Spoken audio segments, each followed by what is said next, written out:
talk about Gandhi towards the end in your book. My question is simply this: that you say how in 1917 the session, the Congress session, he was addressed simply as MK Gandhi, right? And about a year later, in 1918, suddenly he's hailed as a Mahatma. So this transition was swift. It happened very quickly. And for somebody who came in so late into the freedom struggle, the man's elevation to a Mahatma, the status of a saint, a Mahatma, was, I mean, now when you look at it, it does sound dubious. And my question is also, how did people like Patel, for example, how were they so smitten by Gandhi? What was it about this man, in your personal opinion, that made him one? And then finally, uh, two things. What do you think was the most damaging thing done by him? And well, if you want to give him some credit, the most profitable thing or thing that he did by which India profited the most? See, I think a few months ago, I had the benefit of interacting with an audience in Bengaluru, and I specifically said that Gandhi is a huge mixed bag. Okay. Yes. If you wish to agree with him on a few things, you're bound to find something which you can agree with him on. And there are several disagreeable elements to it. But the problematic aspect of his legacy is the, how do I call it? He effectively rendered the Hindu society defenseless, impotent, and almost incapable of standing up for itself. Correct. And those who did were coerced or guilt tripped into laying down arms.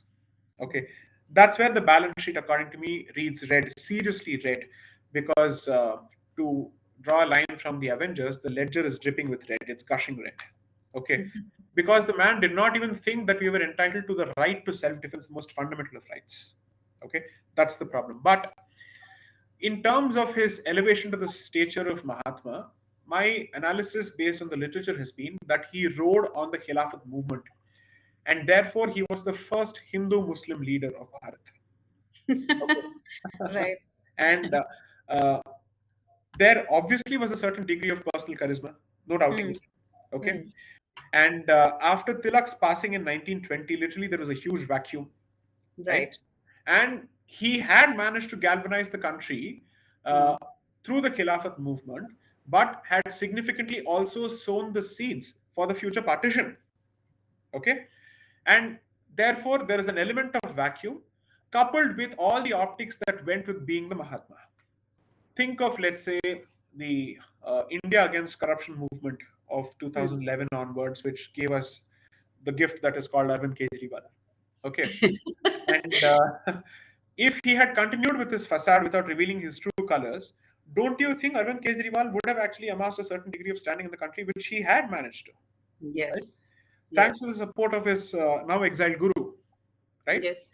And therefore, I'm not saying that Gandhi was all facade. I'm not saying that. I'm not making that statement. I am clearly saying that he was a very shrewd politician, and he also had deep convictions. Some of them were deeply flawed, and some of them were deeply valued. Okay.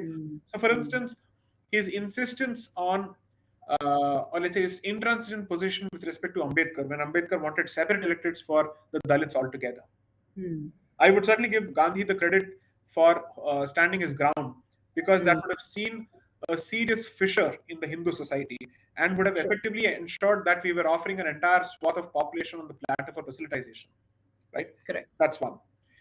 Therefore, apart from his intellectual defense of dharma in his debates with Ambedkar, okay, position that I think was good. And he also believed that he was a passionate Hindu, a deeply devout Hindu. But there are some seriously problematic aspects, some speakable and some unspeakable. The unspeakable portions, leave it out. Okay. Correct. I would say, independent of that, as a public figure, I think the sense of responsibility that the position that you have and the influence that you wield, if not wielded responsibly, could come at the expense of loss of life for an entire community. That is something that we must always bear in mind. Okay. Very true. So, notwithstanding my agreement with him on certain aspects of dharma, when I realized that he did not do enough.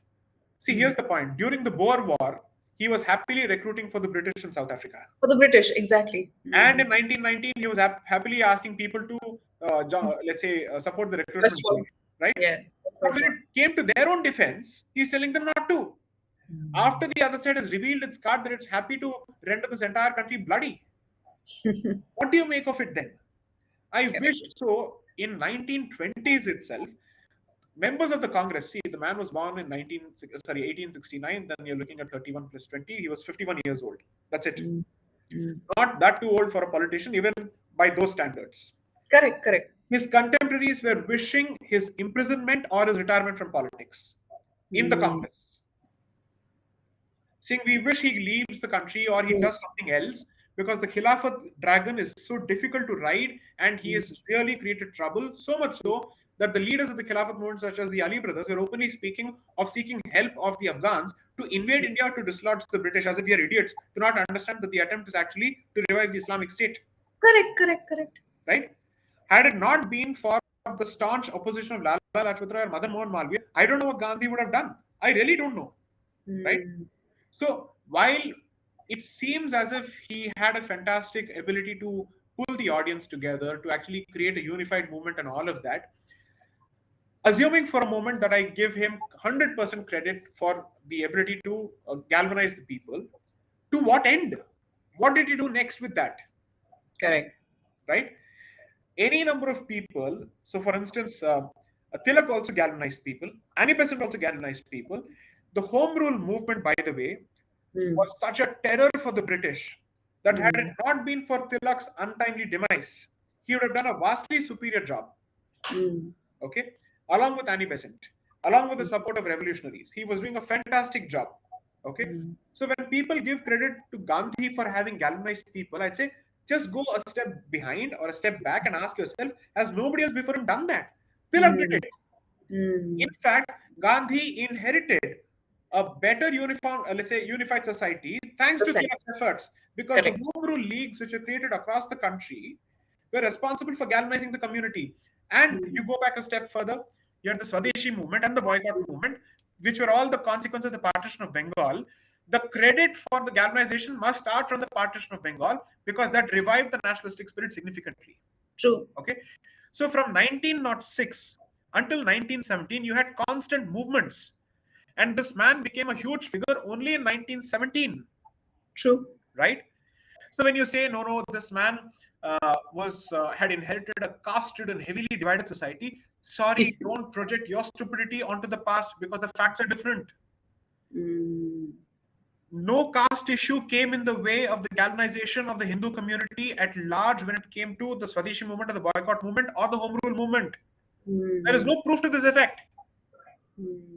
So I believe that if Tilak had continued, Gandhi would have been nipped in the bud.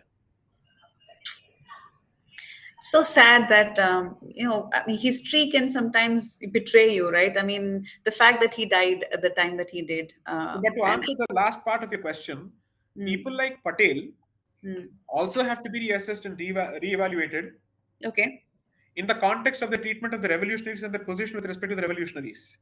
If his position was no different from that of Gandhi, why is Patel being given a free pass? Because you pit him against Nehru. That's why.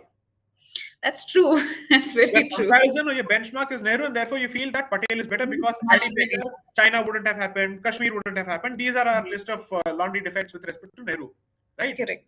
But you don't ask what was his position then.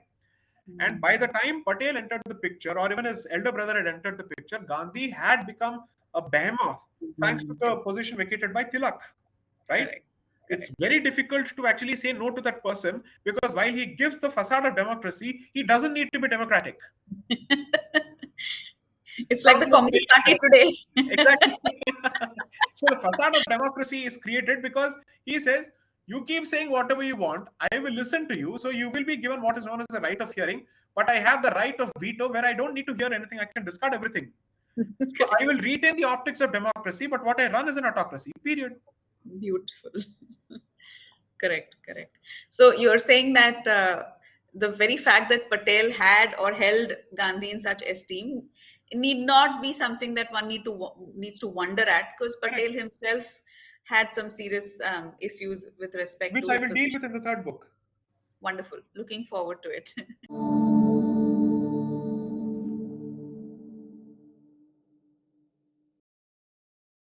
Please remember to subscribe to us and switch on the notifications for this channel.